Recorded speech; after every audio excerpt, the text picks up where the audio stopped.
Yo! Hello guys, welcome back to my channel. In episode 3, the story focuses on the entrance exam for the new students.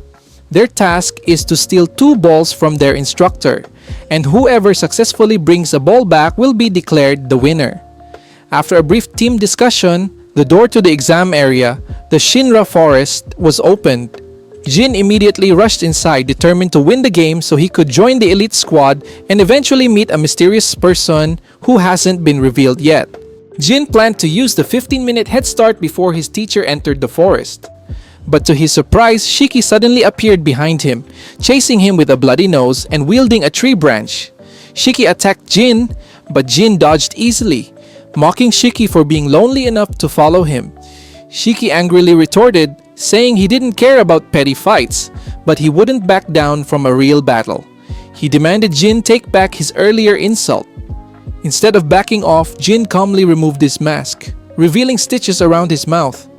Shiki was momentarily shocked by Jin's frightening appearance but quickly dismissed it, saying scars meant nothing to him.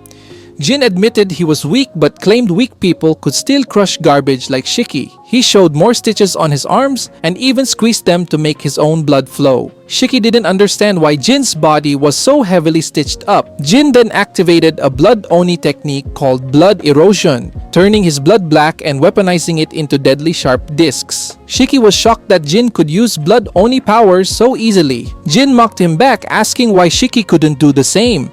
Shiki shouted that if he ran away, it would make his father's death meaningless. This made Jin pause, realizing Shiki had come to the academy to avenge his father. But Jin concluded they would never understand each other, possibly because Jin's reasons were also connected to his father in some way. Desperate to awaken his own blood oni power, Shiki bit his finger to draw blood, trying to form a weapon, but nothing appeared. Jin stood there confused, while Shiki, frustrated, vowed to kill Jin for wasting his time. Jin got ready to fight back, using his blood oni powers again. Shiki grew more irritated, unable to grasp why Jin could wield this power so easily while he couldn't. Still, Shiki wasn't going to give up. He would force Jin to teach him how to use the blood oni power, no matter what. With determination burning inside him, Shiki gripped his tree branch tightly and charged at Jin. This marked the beginning of their fierce battle. Jin versus Shiki, a clash fueled by rage, ambition, and unresolved pasts. The fight began. Shiki, armed only with a tree branch, was quickly overwhelmed. With just one strike, his weapon broke in half. Jin's attacks were sharp enough to cut through anything, and their violent clash could be heard throughout the forest. Nearby, Homari, curious about the noise, moved to investigate but stumbled and fell, slightly injuring her head. Feeling useless and frustrated, she recalled Shiki's encouragement and forced herself to keep going, unknowingly walking past one of the balls the students were supposed to collect. Back at the fight, Shiki was in trouble, his branch broken. Jin's precise blood control made him feel completely outmatched. Jin closed in and struck Shiki hard in the face, easily overpowering him. Shiki realized Jin's blood techniques were not only stronger but also different in form, even different from their instructors. For the first time, Shiki felt frustrated by his own lack of understanding. Jin, thinking this fight was a waste of time, told Shiki to give up. Yet Shiki stood up, refusing to surrender. He tried to counter with his long-range slash technique, but Jin easily dismissed it, saying Shiki should just go to sleep and stop wasting his time. At that moment, Homari arrived, not noticing the incoming slash from Jin. Shiki, realizing the danger, rushed over and shoved Homari to safety, getting his arm injured by the attack in the process. Jin's slash had enough power to topple several trees. It could have knocked Homari unconscious or worse. When Homari opened her eyes, she found Shiki lying on top of her, bleeding from his hand. Shiki scolded Jin for endangering Homari and demanded an apology. Jin simply said Homari could leave if she didn't want to get hurt further, or she'd be treated the same. Homari panicked and repeatedly apologized to Shiki for causing him injury, even blaming herself. Shiki tried to calm her down, saying it was Jin's fault, not hers. Homari, overwhelmed by guilt, said she would even die to make up for it. Suddenly, blood gushed from her nose. Then a terrifying giant figure appeared, formed from Homari's blood. Both Shiki and Jin were stunned by the monster's sudden appearance. Homari warned them to run, explaining she couldn't control the terrifying power within her. From a timid girl, Homari had transformed into a vessel of uncontrollable Oni blood, summoning a monstrous being. The giant let out a deafening roar, targeting both Jin and Shiki. Homari begged them to escape, fearing they would be killed. Jin was stunned. He knew Oni blood granted greater power than normal humans, but Homari's blood was excessive. He wondered how her small body could contain such a massive amount of Oni blood. The raging giant struck the ground violently, creating shockwaves and destroying the terrain. The creature was completely out of control. Meanwhile, outside the forest, Nito waited for the 15-minute timer before entering. A black butterfly landed on his head, delivering a message. Nito initially thought this was just a simple school exercise, but after receiving the report, he realized it wasn't. The headmaster suddenly appeared behind Nito, questioning why he skipped orientation and instead put the students through harsh training on their first day.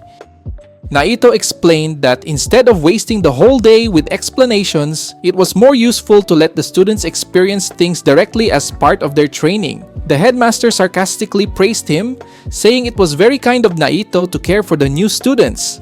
However, the headmaster lamented the grim reality. Oni were killed every year, most of them being children. Many were slaughtered just because they had Oni blood, or worse, captured alive for experimentation. With time, people forgot what Oni blood even meant, children killed without understanding why. The headmaster expressed a wish that, at least, those who died so unfairly could find peace in the afterlife. But Nito disagreed. He didn't care about peace or heaven. He believed that strength was the only thing that mattered. If they were strong, they wouldn't die easily. And that's why he wanted to make the students stronger as quickly as possible. The headmaster acknowledged Naito's harsh methods but called him a good teacher. Before leaving, he asked Nito to make the students stronger. Right after their conversation, the roaring of the monster created by Homari could be heard even from outside the forest, with thick smoke covering the area. Back in the forest, Shiki barely dodged the monster's brutal attacks, wondering if Jin had been hit and killed. However, Jin had also evaded the attack and was preparing a counterattack. Using his blood technique, Jin formed a larger, sharper spinning disc and launched it at the monster's face, but it barely had any effect. Its massive size rendered the attack almost useless. Shiki called out to Homari, begging her to stop the rampaging beast, but Homari tearfully apologized, saying she couldn't control it. The longer the battle continued, the more blood drained from her body, and Shiki grew concerned. If this continued, Homari would die from blood loss. Shiki decided the only option was to get Homari away from the beast. But before he could reach her, the monster shifted its attention, using its giant hand to shield Homari, as if protecting her. Jin wondered if Homari's blood had its own consciousness, but couldn't be sure. Suddenly, the monster vomited large amounts of blood, covering the entire area. Shiki and Jin were drenched in black blood, and both felt their bodies becoming heavier under the intense pressure. Homari, on the brink of death, called the monster Big Sister, begging it to stop, which left Shiki confused. Why was she calling her own creation sister? Homari pleaded with them to run away, insisting they should leave her behind. Shiki refused, stepping forward despite his injuries. He told Homari that watching someone die helplessly was something he never wanted to experience again. Her suffering was proof this wasn't her choice, so he wouldn't abandon her. "I can't just leave a girl struggling alone in the forest," Shiki said with a faint smile. Remarkably, the crushing pressure from the monster began to subside. Elsewhere, Nito arrived at the scene on roller skates. Observing the situation, he noted Homari's blood technique was unique but useless if the user couldn't control it. Nito was curious to see if Jin could overcome the monster. Back at the battle, Shiki had fired himself up with his own words. Now he couldn't retreat. He desperately thought of ways to survive and save Homari. If only he could properly control his blood to create a weapon, maybe he would stand a chance. The question remained, what method would Shiki discover to save himself and Homari from this desperate situation? From this moment on, Shiki immediately tried again. He made his hand bleeding again, then assumed a stance to manifest a weapon. But unfortunately, his efforts were still in vain. Nothing appeared in his hands. Why, Why won't it come out? Shiki muttered in frustration, confused. It came out so easily when I fought Nito. Observing from afar, Nito calmly thought to himself, of course it doesn't work. It makes sense. Forcing the Oni blood power out like that would only succeed once in 100 attempts. Nito mused, completely unfazed. Meanwhile, Homari's summoned monster had already braced itself, preparing a massive assault. With a powerful swing of its enormous limbs, the creature hurled chunks of earth splattering the terrain in all directions, sending a storm of rocks flying straight at Shiki. Shiki's eyes widened. He didn't know what to do. All he could manage was to guard himself and think about dodging, but it was too difficult.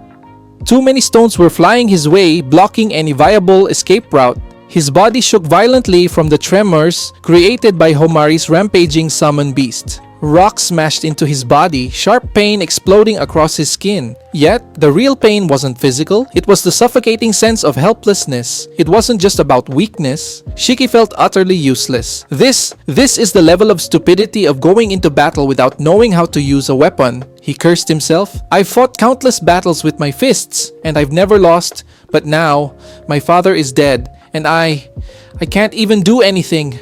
This is beyond frustrating. His heart twisted painfully.